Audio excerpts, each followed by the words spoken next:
joining us tonight. My name is Kristen Johnson, and I serve as the Director of Diversity and Equity for Lone Star College-Kingwood. We're so excited that you've decided to join us for our Black History Month event tonight. We have some very special guests that are with us, and you will hear from them very soon. But before we get started, I do want to go over a few housekeeping items. Although you can see us, we cannot see your faces, but we do want this to be an interactive conversation. So I ask that you all use the chat feature to communicate with us. If you do feel comfortable, you can send it to all of the panelists. That way we can ensure that we see your message. If not, I will do my very best to make sure that I capture all of the questions that are put in the chat. So at this time, I would like to introduce our moderator for the evening, Mr. Roger Chambers. Good evening, everyone. How are you? Hope you're having a great night. If you're in Houston, Texas, then you already know that we're starting to experience the chill. It's a little alpha chill that happens just because, you know, when alphas are part of the mix, we bring the chill with us. I'm just playing, but as you'll learn more about all of these little side conversations, and you notice everybody's smiling and laughing, you'll learn about these side conversations. But more importantly, what we want to do is we want to introduce you again. We want to present all of our nine Pan-Hellenic Council organizations. These organizations were very vital in what African-American students were experiencing in the universities, not having a home, not having camaraderie in a very organized fashion.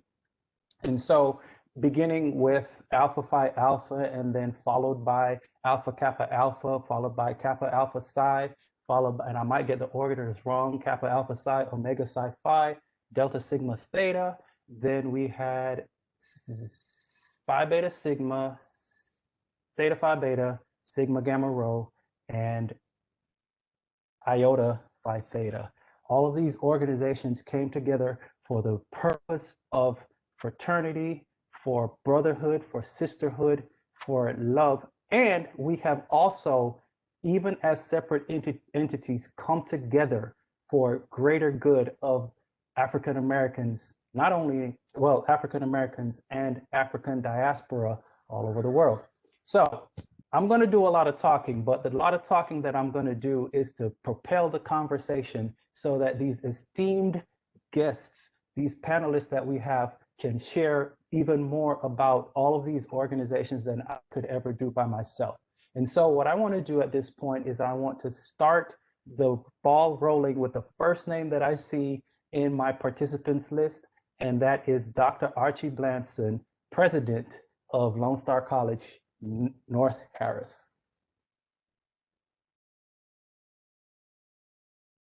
Dr. Blanson, you're muted. Okay, I'm so sorry. Good evening, everyone. It's a pleasure to be here. When Roger sent me this note, he asked me if I would check my schedule to see if I could do this. And I think I responded within 5 seconds saying, yes, I wouldn't miss it for the world. Now let's work on changing the schedule so I can be there. And we did. I am excited about being here because there's nothing else I like better doing than talking about my fraternity. I'm a member of Alpha Phi Alpha fraternity, the very first Black Greek letter fraternity in this country. Founded in December 4th, 1906 at Cornell University, Ithaca, New York. It was founded by 7 Black males. We call them Jules. It started out as a social club, just literary social club study group. And by 1906, December 1906, they voted to form a fraternity.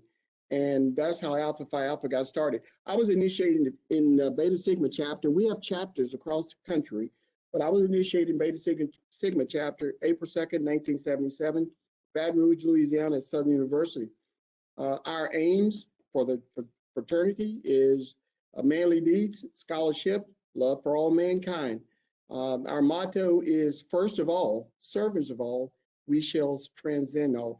And we have initiated nearly 300,000 men of all races, backgrounds in the fraternity since the inception. Would you like for me to just kind of go through some of the notable figures who are alphas and then just or come back later? We'll cover that later. Okay, okay, good. Thank you, Dr. Blanson. Brandon Richardson. Oh man, got me following the alpha, man. I don't know if I can do that, man. All right, we'll move on. I'm kidding. My name is Brandon Richardson. I'm the program coordinator over SSI at Kingwood. I'm here to represent my fraternity, Omega Psi Phi. We were founded November 17, 1911 on Howard University in the Science Building. Kind of echoing what Dr. Blanson said, our motto is friendship is essential to the soul. Everybody has a different motto, but we're all to uplift our people, African Americans. So you'll see different mottos and different principles. For instance, our principles is manhood, scholarship, perseverance, and uplift. That's something that we don't just say, we kind of live by that. We try to model that for the younger generation, because this is our piece of history that we pass down. Other than that, I think that is everything. And I initiated a Fall 09 at Xi Delta chapter, and that's Texas State. And I'm so sorry that I'm not going ladies first, but I'm going by the names that I have in the order that they are, so don't be offended. Dr. Tobias Morgan. Good evening, everyone. I am Dr. Tobias Morgan. I currently serve as the Assistant Dean of Student Engagement and Leadership at Tennessee State University. I am a member of Iota Phi Theta Fraternity Incorporated. I was initiated into this organization in the spring of 2006 at Lincoln University of Pennsylvania. Well, just to give you some brief information about the organization, we were founded on September 19, 1963 in Baltimore, Maryland at Morgan State College, now known as Morgan State University, by 12 Brown brothers. Our organization was founded by non-traditional students at the time who previously served in the military and came back to get a higher education at that time. So many of them had families and were already pre-established, but they felt the need in the midst of the civil rights movement to establish this organization to better service the community in which they were surrounded, and which has now evolved to impact the world. Our motto is building a tradition, not resting upon one. And our principles are scholarship, leadership, citizenship, fidelity, and brotherhood among men. Awesome, awesome. And we have, I'm going to skip because I want to hear from some of our ladies in these fantastic sororities. Kayla Randolph.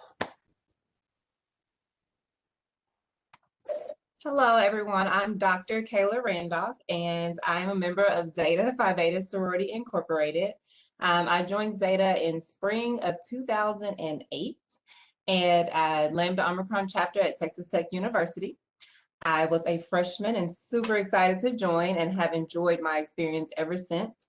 We were founded January the 16th, 1920 at Howard University in Washington, D.C., and by 5 ladies that we call our Pearls.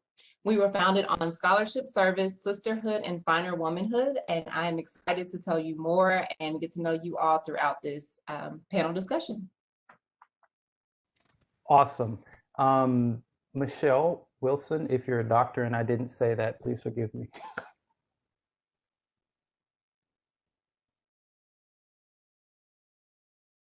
Still muted.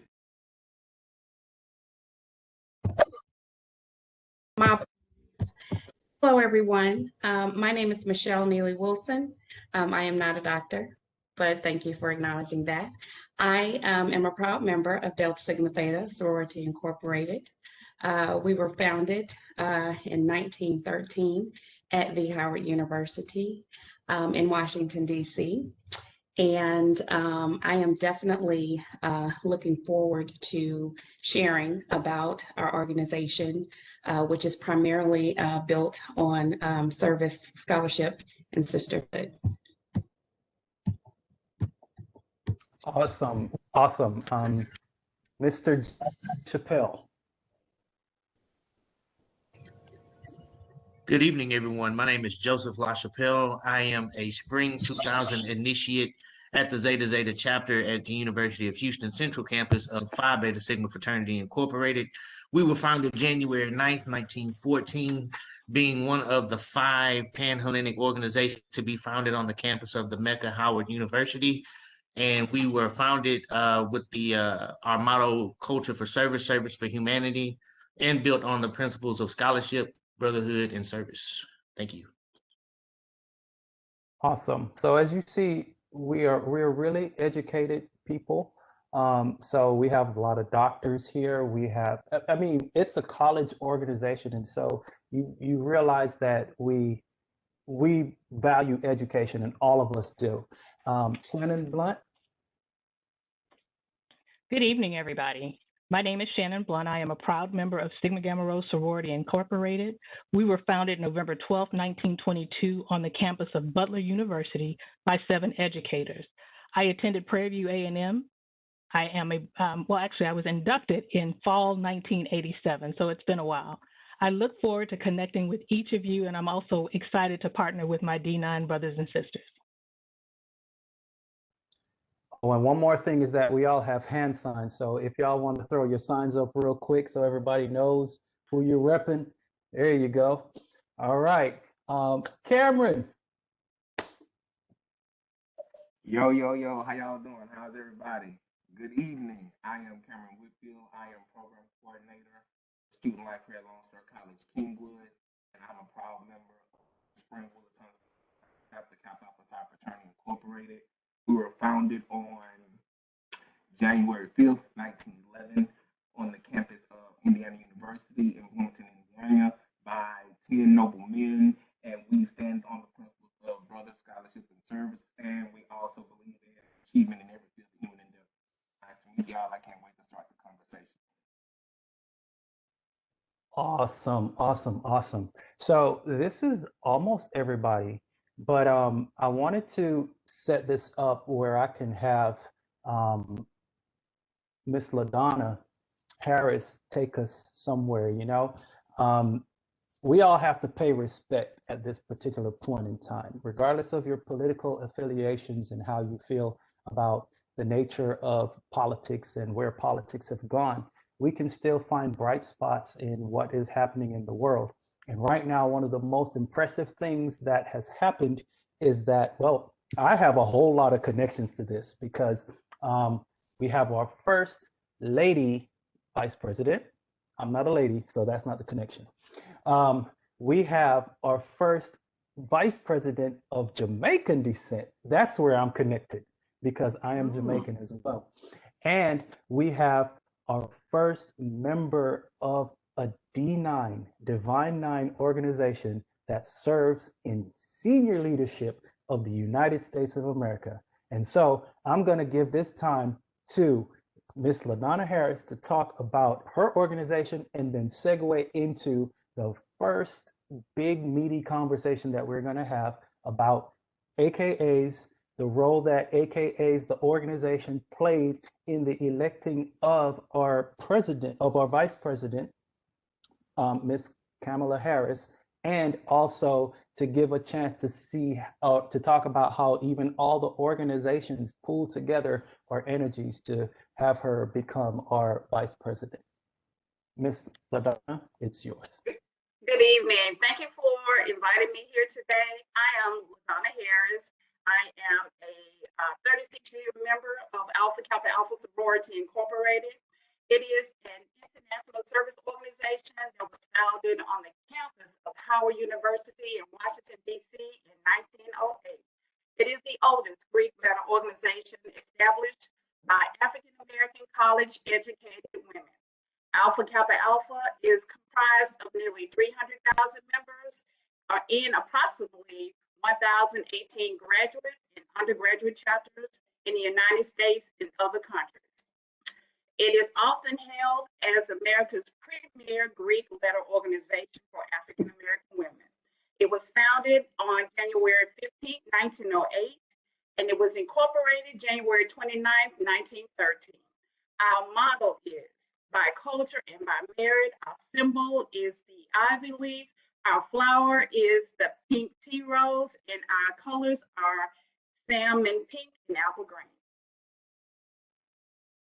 And yes, our recently we had a member who was inducted in our Alpha chapter at Howard University in 1986. She was elected as the first African American Vice President of the United States, and we are very proud. So, LaDonna, do you want to talk about that experience and what the organization felt feeling her rise to this position, and when she was nominated as Joe Biden's running mate, how the organizations galvanized around her to propel her to this position? Well, we were very proud, but we knew we had work to do. So, and we knew that this was something that could not be done by ourselves. So in partnership with other organizations, especially the D9 organizations that are represented here, we mobilized, and there were so many activities. I mean, it was nonstop to get people involved and organized to, actually get voters out to vote. We did canvassing, where we also did mobile drives. We also did telephone calls, and we were just out there in partnership with all of the organizations, that I mentioned previously. But, there were other organizations that we worked with too, especially, Jack and Jill, the Links, and there are just so many people that we partner with that we could not thank enough to, that we mobilized to get our sister elected. We couldn't have done it by ourselves. Awesome. And so I think that part of all of our organizational beliefs has something to do with political action. And so that is something that you find that any organization, and I think the beautiful thing about this is it doesn't matter if it was a man who was Sigma, who was running for vice president, or president of of this country, we would all galvanize behind that person, no matter. He is part of D9.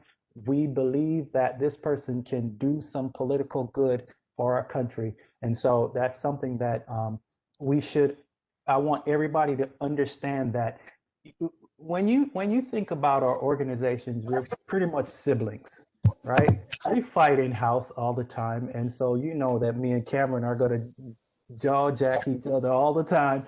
But at the end of the day, when it comes down to the good of our society and the good of our culture, we're here for that. Now, I do want to jump in and say? Yes, absolutely. All of our organizations, one of the things, or the most important thing that we're here for, is to uplift our community.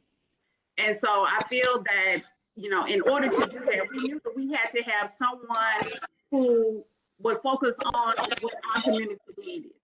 And so, like you said, it could have been anyone, but we would have mobilized behind that person. And I think that's a good thing about D9 organizations. We all came together, especially at this point in time, to make sure that the person that was nominated for the position was propelled and was elected.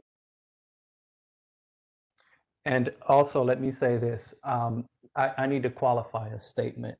And what I need to say is that it wasn't just that she was an AKA, but it's that she was a quality person with great political acumen as well. So it wasn't just automatic. If y'all know I'm going to run for vice president, if I haven't been a good model citizen, you probably wouldn't vote for me, and you wouldn't tell anybody, no matter our fraternal affiliations, right? So that's something that I have to clear up, just so it's not just because you are, but you have exemplified and you embody both your personal character and the ideals of the organization, and that's what makes us unique. Does anyone in the panel want to even chime in and talk about, the feeling of D9 behind this move and this surge that happened? Well, Roger, it's really interesting because you made the point a few minutes ago about we all are smiling. It's almost like we all know the inside joke. we know what each other thinking in terms of support. We jab each other, but we support each other. My wife is an AKA. There's an AKA room in my house, and literally everything in there is pink and green. There's an alpha room in my house, and everything in there is black and gold. But I can tell you, if this had been an Omega, Delta, whatever the case, we would have been rallying right behind this individual and giving the support. You know, one of our major initiatives in our fraternity is a voteless people is a hopeless people. We've pushed that for the last almost 100 years. And we did campaigns, we did voter registration drives, donations. They needed money for the organization. We donated money. We did all of those things. And again, we support each other. We jab, but we support each other. And I'm just so proud of it. And I was so proud to see her accept the nomination. You know, Joe Biden, he didn't just give lip service. He actually did what he said he was going to do. He said he wanted his administration to represent this country and be diverse. He also said Black women are the most marginalized group in this country. He lifted this country up by nominating her. Michelle, I saw you trying to jump in. Come on. Yeah, I was. And, you know, and you mentioned how we're just kind of sitting here like we have this inside joke because we're smiling and, you know, we're really just kind of understanding each other, obviously, because we've gone through this walk. But all of us jumped in on that social action platform. Mm-hmm. And I just remembered sharing with other D9s on how we spent $19.13 or $19.08 to represent our organizations. And they got like $2 million of those increments of dollars towards those campaigns, millions and millions of dollars. So it was just good that we had that type of impact. A lot of us got registered to register people to vote. Yeah. We got on the phones, you know, we called everybody that we knew to make sure that if they were registered, that they got out and their voices were heard. So when you see that you've had that type of impact on the election, we've been having impact for years and years and years. But now that we have a Black female in that seat, people are truly taking notice of D9 and who we are. And it has driven to platforms like this of educating others on just the power that we have as individuals to make something happen and to basically make the change that we want to see happen. So I was excited to see that and to be a part of that.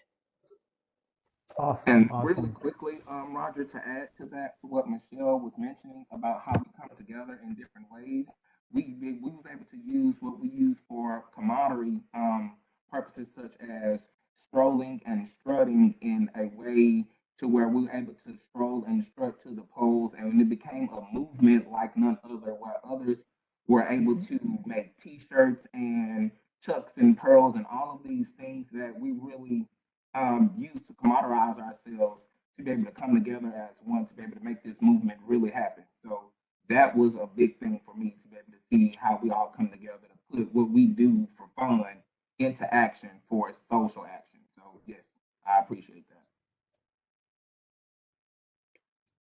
And I do hope that as you're watching this, this is informative to you and a little bit inspiring to know that these organizations have these kinds of national power. I'm going to shift gears for a little bit. I know we could talk politics all night and all that our organizations have done, but I did want to highlight one thing. And I asked him to join this meeting because I know him, Dr. Blanson.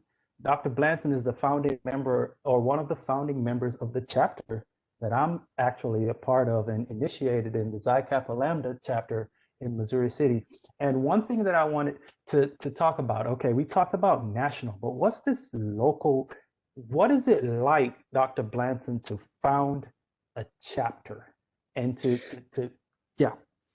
Well, let me start back from college, and I'll give me just about 3 minutes to go through this. We founded the chapter of the LSU, Louisiana State University, also as an undergraduate.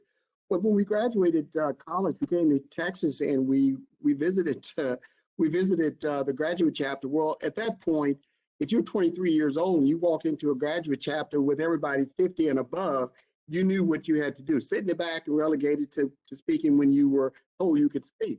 Well, we played just like they did. We were alpha men, and we decided that's not the route we wanted to take. We wanted to start our own organization. And because 99% of the brothers from Southern University moved to Missouri City, there wasn't a chapter there. And we started having meetings. We met at homes, churches, civic clubs, parking lots, you name it. We met at all those different places. And we began to strategize on how can we get a chapter here. First thing we had to do was get the blessing of the graduate chapter in Houston. Well, they thought Missouri City was so far away and it would never be approved. They went, yeah, go ahead, we don't care. Well, 2 years later, in 1983, the chapter was founded. It was founded by 10 alpha men who just did not want to relegate themselves to being at the back of the room and listen to the older brothers and make all the decisions. So I've been a member of the chapter since 1983. For 37 years. For 37 years, I've driven in Missouri City, Texas, at least once a month, sometimes twice, sometimes 3 times a month. I live on the north side of town. I'm the only one who lives on the north side of town. Well, Roger, I guess you do on the north side, but for years, I was the only one, and I made that trip all the way out here. But I wouldn't trade it for the world. It's been a great experience. We were excited. We were chapter of the year twice since in our existence. And we're very proud of that. So it was really a great accomplishment, but it was my second time founding a chapter. Oh, awesome. I didn't even know that. So that also speaks to the power that you have in the organization. Dr. Harris in Tennessee, no, Morgan, I'm sorry. Tobias Harris is the basketball player. Dr. Morgan, I'm so sorry. Would you say that the fiber of Greek organizations look the same in all states, or are there different twists and cultures? Because most of us are situated in Texas. So what is the organization life like in Tennessee and where you're sitting right now? Yeah, definitely. So I would definitely say that our organizations look different based on regions. And so I joined my organization up north. I was initiated in Pennsylvania. And so in Pennsylvania, my organizations, it looks a little bit different than it does down south.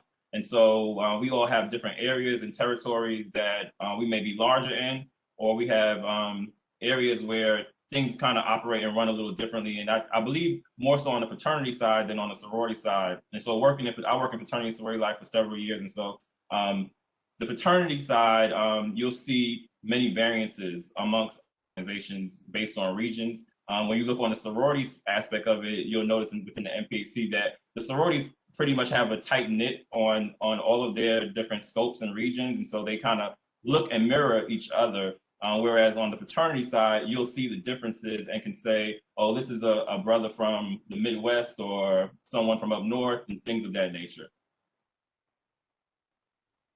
Okay, awesome. With that being said, I feel the best course of action. Okay, I will obtain an associate's in the summer, and I'll be transferring to Texas Tech or Arkansas State. I live and work in Houston and will be attending those institutions 100% online. With that being said, I feel my best course of action is to pledge grad chapter. Due to COVID, is there any consideration to waive the 24-month waiting period if the university you graduate from has a chapter, or what are the panelists' recommendations? So here's a real question that I did not think about. And so fortunately, we have some great minds sitting here. COVID has messed up the initiation process. What recommendation do we have for this student? I'm sorry. Oh, Go ahead. Go ahead. Go ahead. No. I was calling the student's name who or the attendant's name who. So I'm not sure. I can only speak for Delta Sigma Theta. COVID has caused a lot of us to have to cease and desist a lot of our activities, specifically getting together. But I think that, and this is true for all of us, we become very creative and very forward thinking in how to continue to get things done, even in a pandemic. So I was very proud to be able to attend the initiation of Soros into our organization online. And it was similar, very, very similar to my experience, although we were together.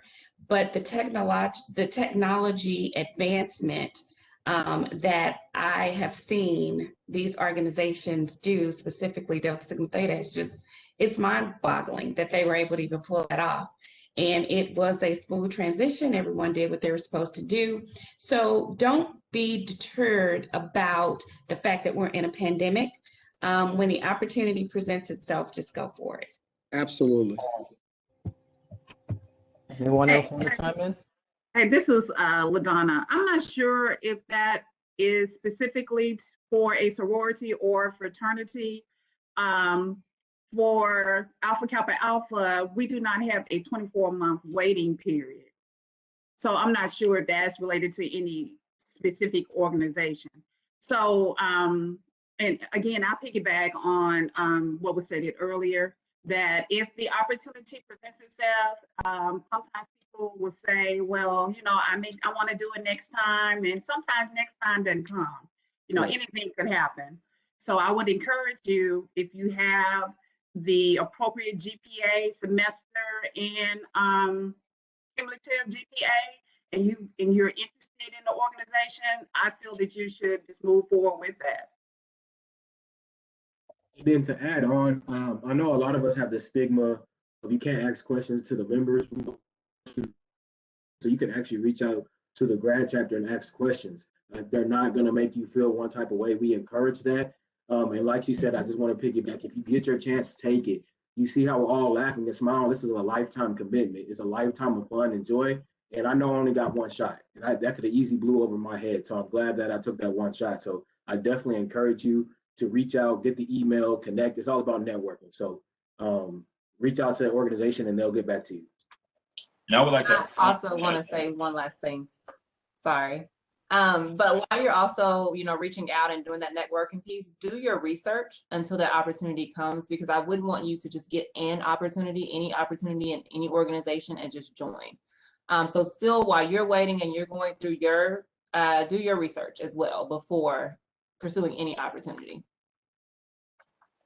I would just like to mention, just as key when you are doing your research and speaking to other organizations, terminology is key. And so we no longer use the term pledge. That's illegal. And so we use membership intake process. And some organizations have different variances of what that term may mean. For us within Iota Phi Theta, we call it BIP, which is the Brotherhood Intake Process. But more substantially, you'll kind of hear the word MIP, which is membership intake process. So we have another question, and so we're going to shift gears again.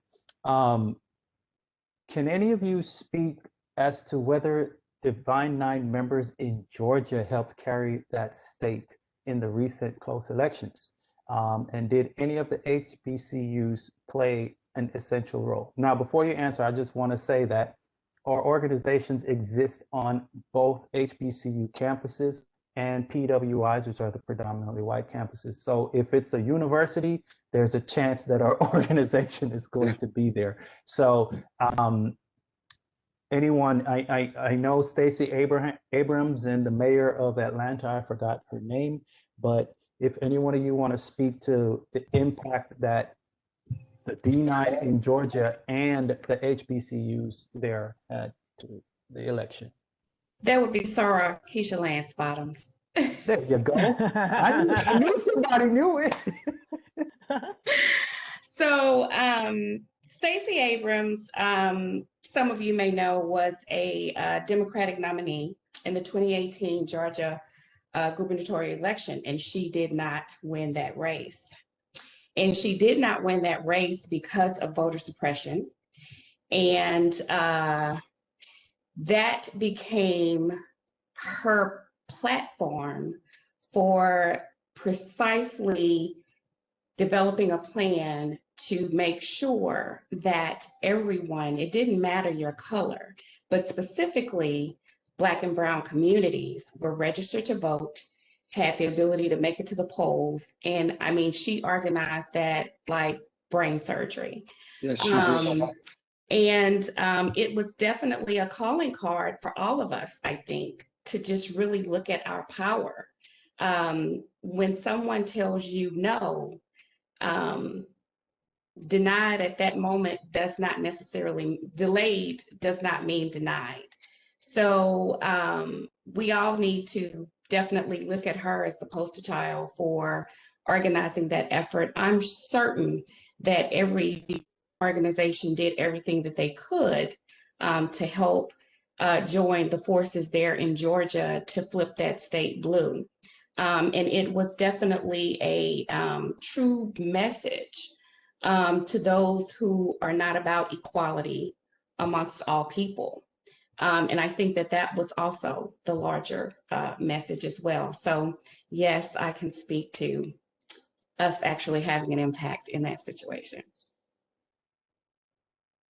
Shannon, I felt like you were going to say something. Yeah.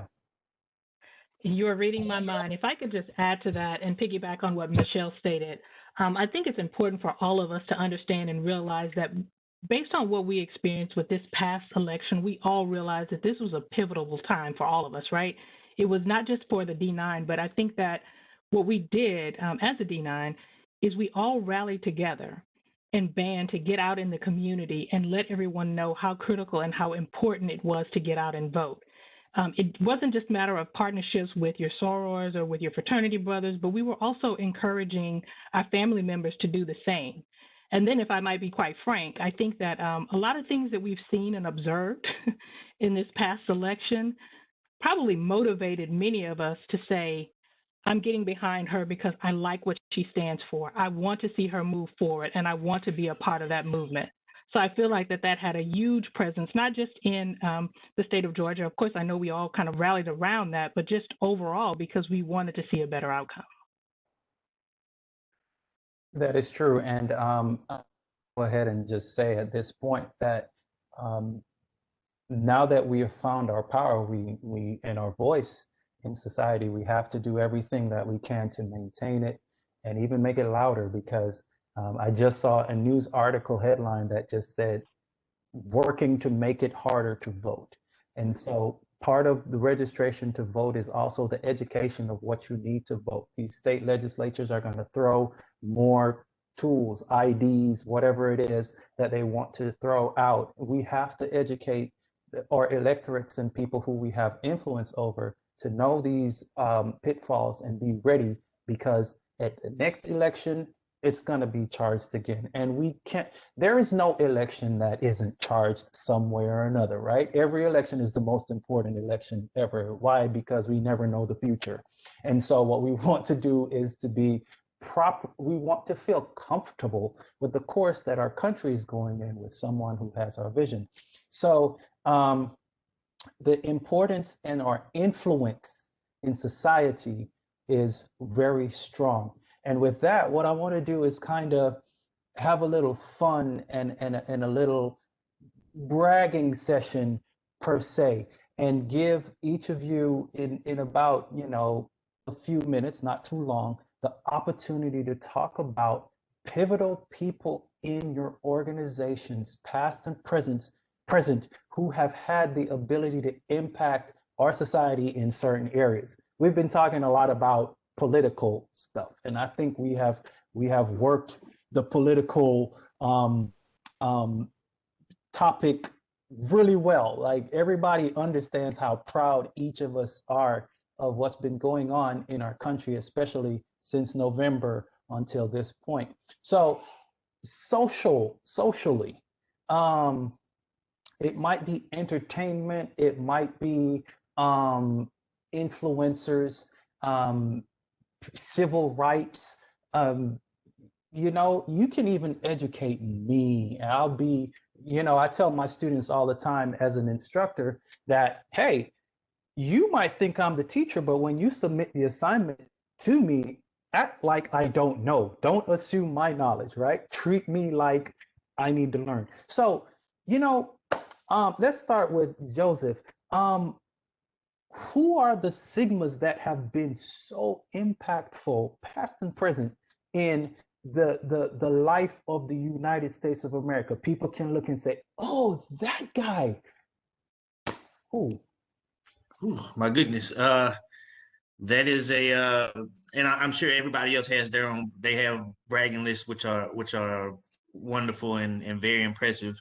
A few of our luminaries include Brother James Weldon Johnson, author of "Lift Every Voice and Sing," which is, you know, that's always on the playlist year round for us and for a lot of other people just for Black History Month. But it's something we ought to be singing every day.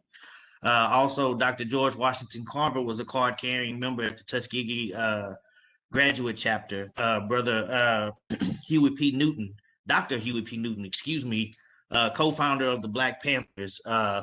We just lost two lions here in Congress not too long ago, Brother Elijah Cummings and Brother John Lewis. Very sad to see that happen. But also some others who've been doing some great work for us here lately.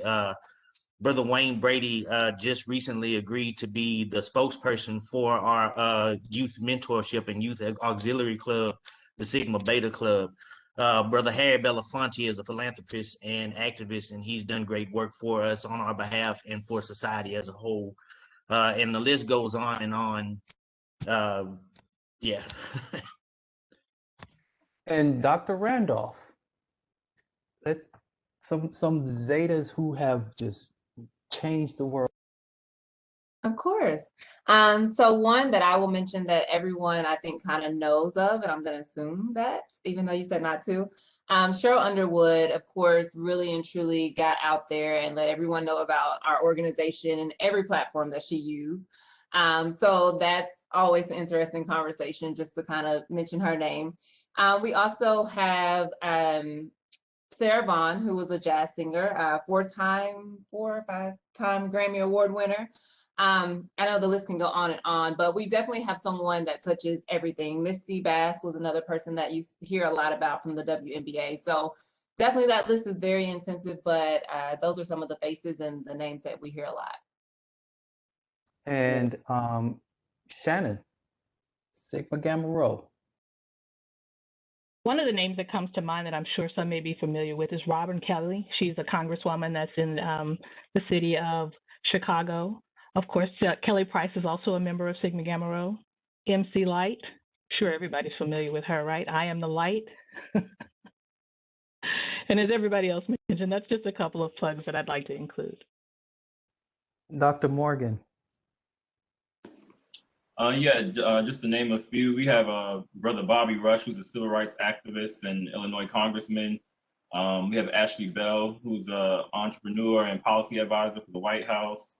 In entertainment, we have Brother T.C. Carson, television, film, and actor. Desi Arnaz, most known for Boys in the Hood, House Party, Harlem Nights. Spencer Christian, who's an author and former meteorologist. So yeah. All right, Cameron. Let's hear about those noobs.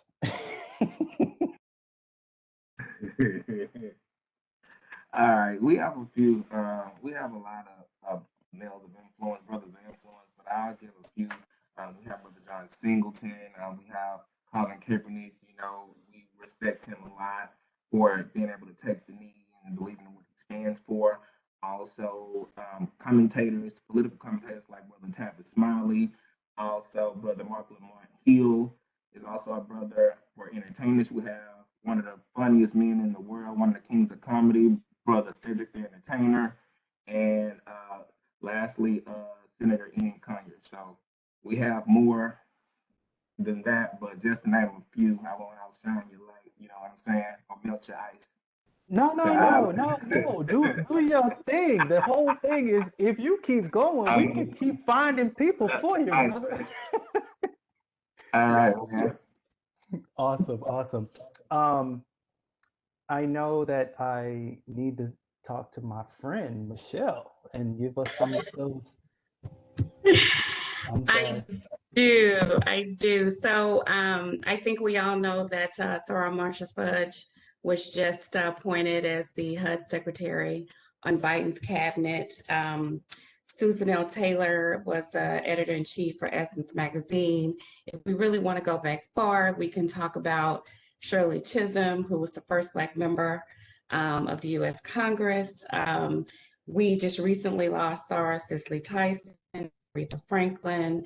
I mean, the list, Angela Bassett, I mean, the list goes on and on and on. So I, encourage everyone to definitely go out there and do your research, and you will be surprised at what you find.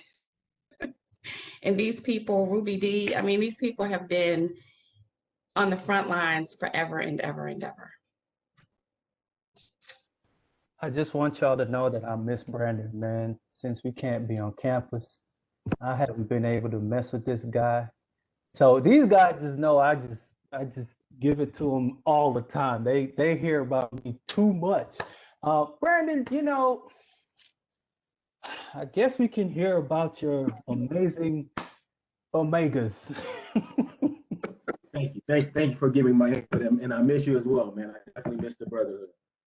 But just to name a few, man, you got Langston Hughes, who's an outstanding poet.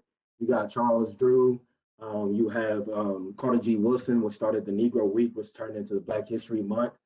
So you have a lot of notable members. And entertainment side, you got Shaquille O'Neal, the best basketball player to ever play, Michael Jordan. But the thing that I want to stress is that you're connected to this lineage. This is your part of history that you can grab a hold of. So it's more than just naming members. You become a part of this legacy as well. So, yeah. Which means that technically everybody who is on this panel list is also legendary in some form. Dr. Blanson. Well, Roger, this is really a tough question because I could go on and on, but I'm going to keep it short. Let's start off with Dr. Brother Martin Luther King Jr., civil rights leader, Thurgood Marshall, U.S. Supreme Court Justice, Solicitor General for the United States of America. And he was also the lead lawyer in the Brown versus Board of Education decision in 1954. Phenomenal. My personal hero is Thurgood Marshall. W.B. Du Bois, Dick Gregory, activist, comedian, Duke Ellington, band leader, artist, actor, Lionel Richie, Al Green here in the United States House Representative of Al Green, Andrew Young, U.S. Ambassador, United States, former mayor of Atlanta, Jesse Owens, Olympic champion, an Olympic superstar, Eddie Robinson, the former coach at Grambling State University, Walt Frazier, who was a Hall of Fame basketball player, and let's bring it home, former Mayor Lee Brown and current Mayor Sylvester Turner.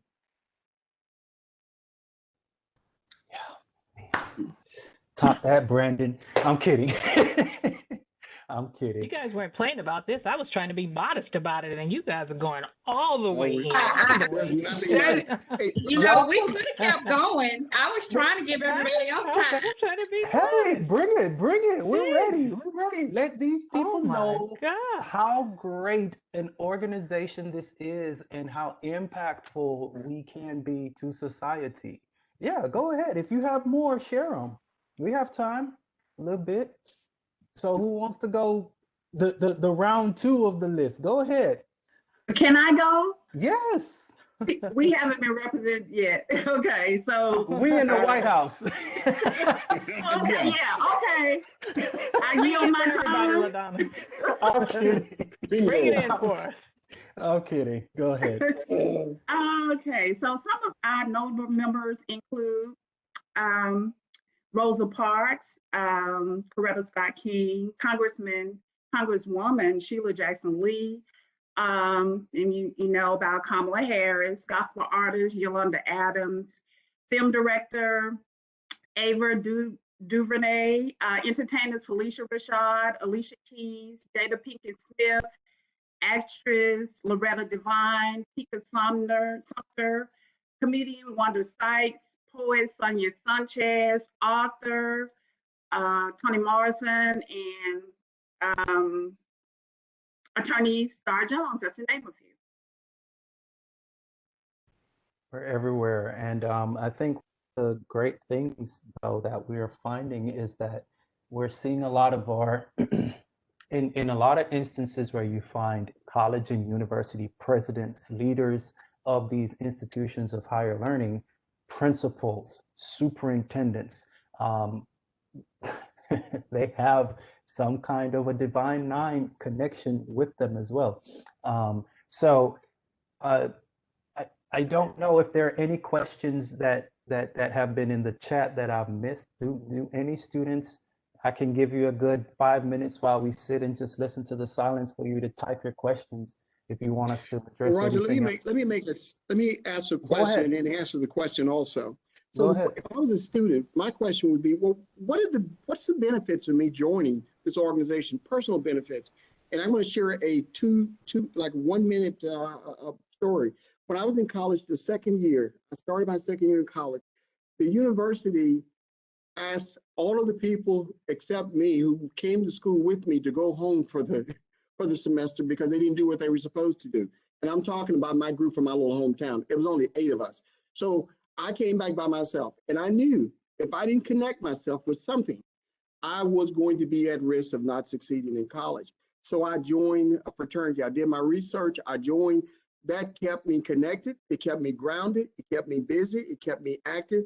I always had someone to lean on and to bounce things off of. So what can a fraternity do for you in college? It can keep you grounded, and you have this support system. But not only just while you're in college, but the first job that I got when I got out of college was from a fraternity brother that I didn't know, had never met in my life. I went to his office, knocked on his door, and said, "Pratt, I need a job." I got a job, and the rest is history. So there's a lot of skills and mentoring and leadership, a lot of things you can get out of this organization, any of the 9 organizations, if you're willing to be an active participant. Joseph, anything you want to add to that? That was very well articulated, and just basically just to piggyback, it was once said to me that the Divine Nine represents the intelligentsia of the African American community. And I wanted to just share a brief story because not only does it help you in college, like you said, but it also helps you later in life. And actually, the very brief story I wanted to share actually involved 2 members of Alpha Phi Alpha. And one, he's a church member of mine, Mr. Gerald Wayne Joseph. And what he did is he reached out to you all's fraternity brother, who is the president of Philander Smith College in Arkansas, on behalf of a young man he was mentoring, who actually was not quite prepared to be a college student. Based on the strength of one fraternity brother reaching out to another, he was able to get this young man into a summer bridge program. This young man has won all kinds of leadership awards. He has not missed the dean's list in 6 semesters. The networking, the power of the brotherhood, the sisterhood, it can get you places. If you take advantage of it, it's something very well worth it. Dr. Randolph, I hear you trying to add something. And I'm just going to stretch that thought as well. Like we just mentioned, Divine Nine as a whole. I will say that a lot of my mentors are not Zetas. They are from other organizations. I have multiple AKs. I have Delta. So it is truly a family and a community across the Divine Nine. It's not just your organization. You join your organization and you only connect with that group. So I think that story kind of goes into the one I was wanting to tell. Of just even your mentors can be from someone else in another organization in the Divine Nine. So that's a great resource and tool. Yes. Go ahead, Michelle. That is true, what Dr. Randolph just said. Your mentors can be a part of any of the organizations. And I want to say, because Antoinette Shepard has been one of my mentors for years and years and years. In fact, when I pledged Delta, I thought that all of them were just going to just stop breathing because that was just kind of a shocker. But what I'll say to some, it sounds like everyone on this panel pledged undergrad, if I am correct. I did not. Okay, so I didn't know that there was someone else who had pledged graduate chapter. I pledged graduate chapter. I'll celebrate 25 years this April.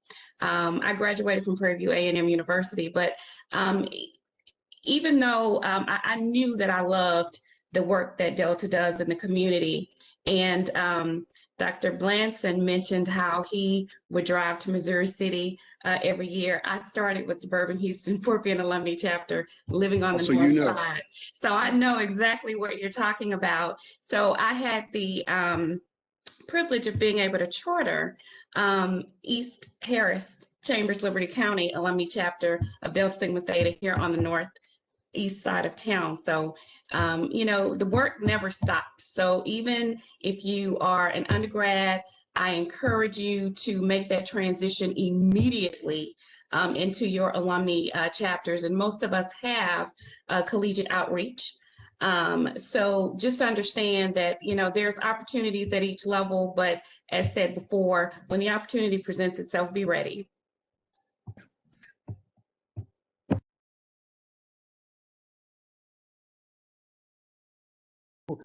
Cameron, we have a question, but I know you're about to jump in. So before you say, while you're answering and adding to the conversation, what should I look for when trying to select a sorority or fraternity as well? Man, well, for one, you want to make sure that when you're doing your research, you want to take a look at everyone just to see what is the fit for you. Make sure that when you make your choice, make sure the choice that you pick up represents the principles that you possess as an individual. Also, when you're looking at what you represent as an individual, make sure that you're looking at the initiatives that the organization is doing. Make sure that you're not only looking at the national initiatives that they're doing, but what are they doing in your backyard? What are they doing for your community at home? And so once you're able to identify what goes for you, then you start doing that research. Start doing that little reading to see the founding dates and the other initiatives that they probably are, the trials and tribulations that our organizations have to overcome from 1911 to present. And so start identifying yourself with some of those initiatives and those efforts that we put forth, and then that will be your sense of knowledge to yourself to know what choice you should make, what you should make. So, Dr. Morgan, I'm also interested in your take on that too. So I suggest researching all of the organizations, not just specifically, I wouldn't say specifically look into Iota Phi Theta, but research all of the organizations, because that's the only way you're going to find out what organization fits you and where you fit in an organization, because it's a give and take relationship.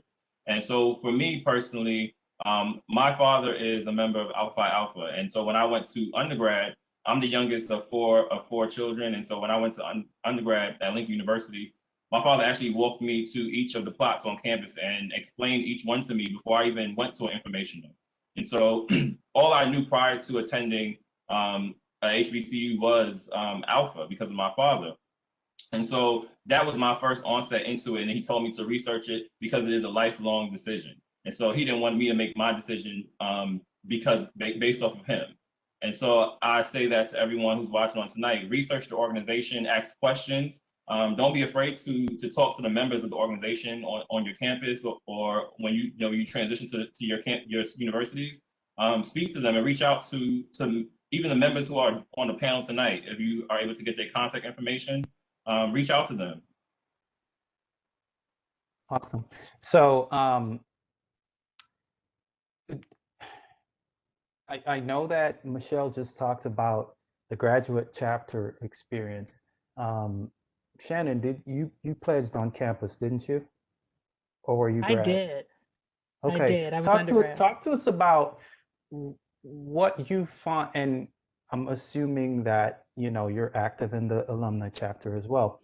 Talk to Yeah. talk to us about what would a college student expect from the fraternity in the undergrad phase, and then how does it transition to the graduate chapter phase so that we can connect this lifelong journey?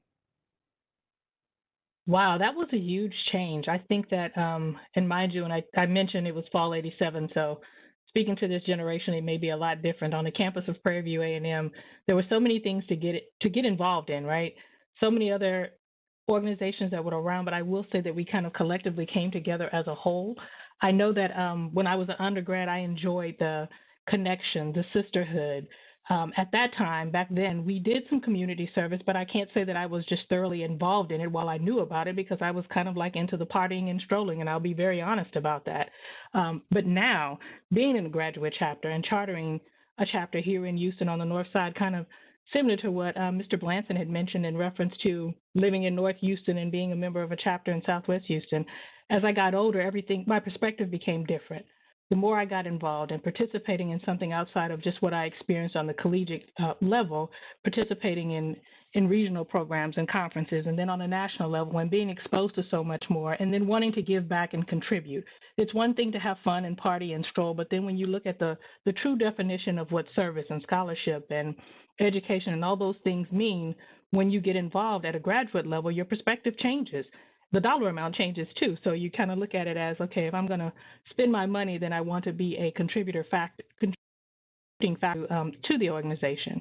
So it is different. It is very different, but I will tell you, I wouldn't trade it for anything. I'm sure all of you probably feel the same way. It's something that you will take and cherish with you for the rest of your life. Brandon, is it expensive to belong to these organizations? It is very expensive, especially because Tell the truth, Brandon. Yes. Yeah, let's call it what it is, right? Let them know. There's a lot of mess ups, right? In insurance, you're paying for insurance. Long story short, you're paying for insurance. But I wanted more so to piggyback off of what she was saying earlier about undergrad versus graduate.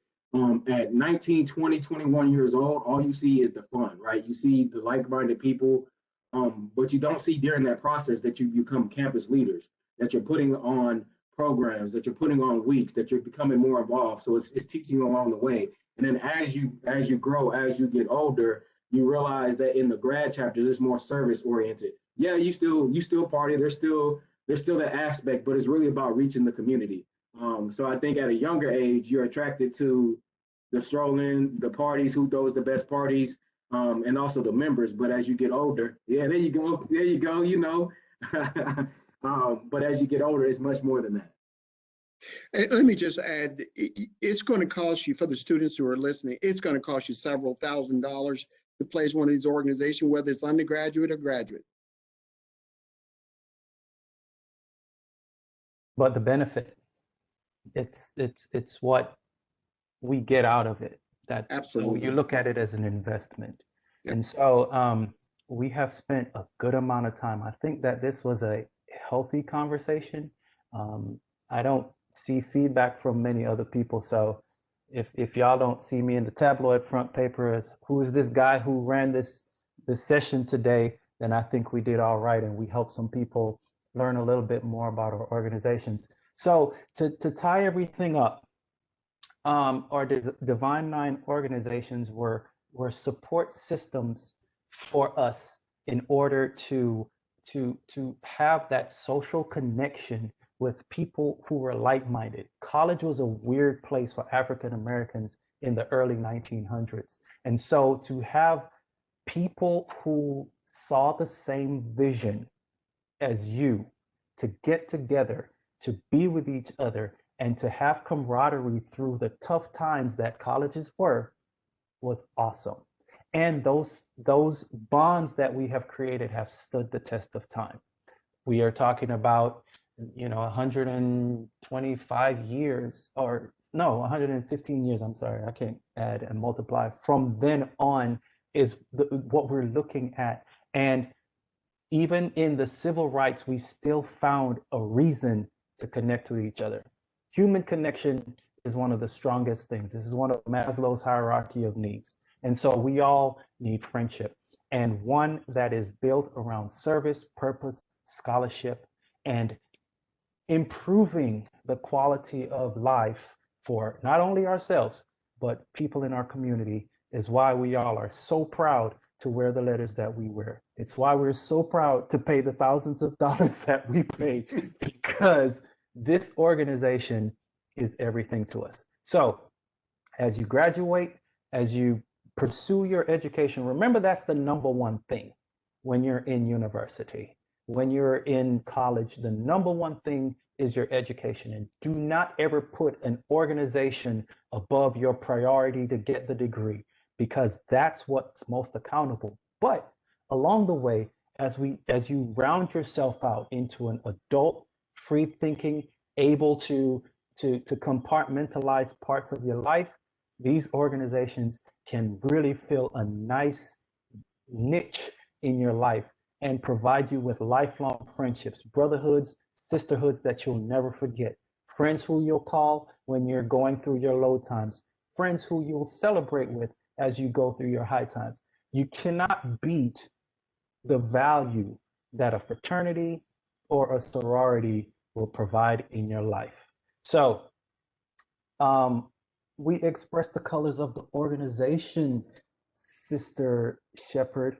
Alpha, Kappa, Alpha, pink and gold. Delta,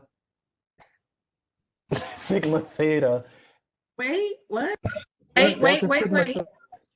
I'm just going through. Pink and green. Did I say pink and gold? I'm messing up. Yes. I'm getting tired. Sorry. Pink Brother and green. Roger, please don't make me turn my camera on. Turn it on. Turn it on.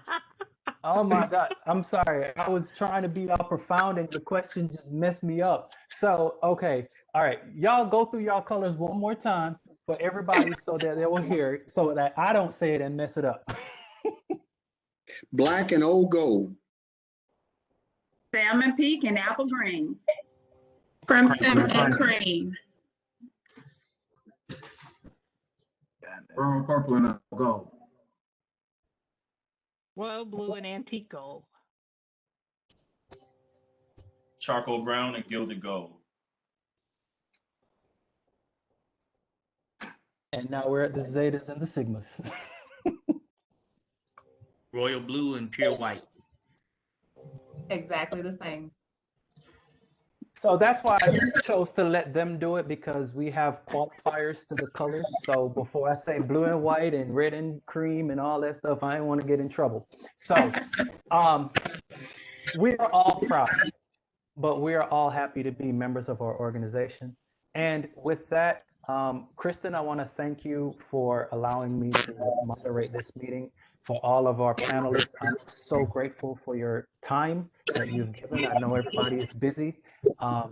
And on behalf of Lone Star College-Kingwood and the Black History Month Committee, I want to thank you all for coming out. And I hope that you learned something and it inspires you to look at any one of our organizations. Wherever you go in your future, we'll be there. So join us if we're the right fit for you. Thank you all. Have a great night. Good night. Thank you. Good night.